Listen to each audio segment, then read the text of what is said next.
الحمد لله رب العالمين الرحمن الرحيم مالك يوم الدين إياك نعبد وإياك نستعين اهدنا الصراط المستقيم صراط الذين أنعمت عليهم غير المغضوب عليهم ولا الضالين آمين.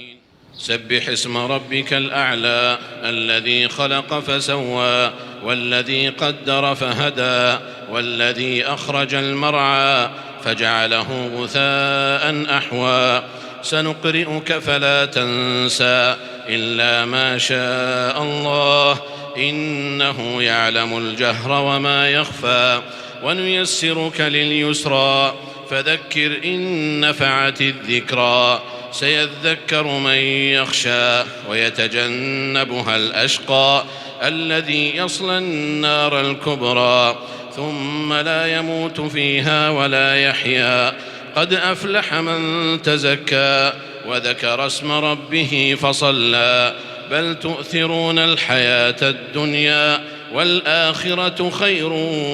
وأبقى إن هذا لفي الصحف الأولى صحف إبراهيم وموسى.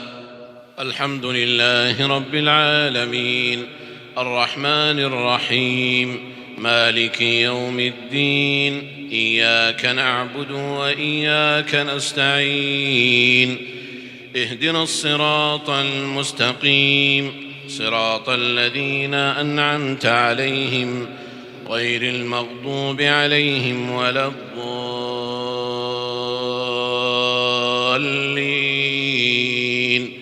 آمين.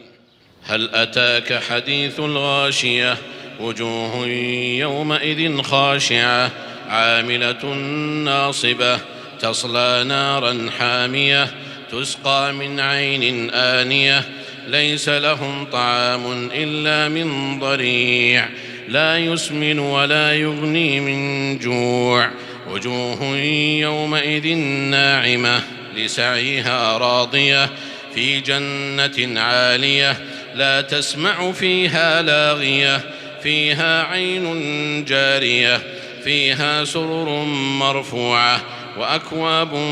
موضوعة ونمارق مصفوفة وزرابي مبثوثة أفلا ينظرون إلى الإبل كيف خلقت وإلى السماء كيف رفعت وإلى الجبال كيف نصبت وإلى الأرض كيف سطحت فذكر إنما أنت مذكر لست عليهم بمسيطر إلا من تولى وكفر فيعذبه الله العذاب الأكبر إن إلينا إيابهم ثم إن علينا حسابهم.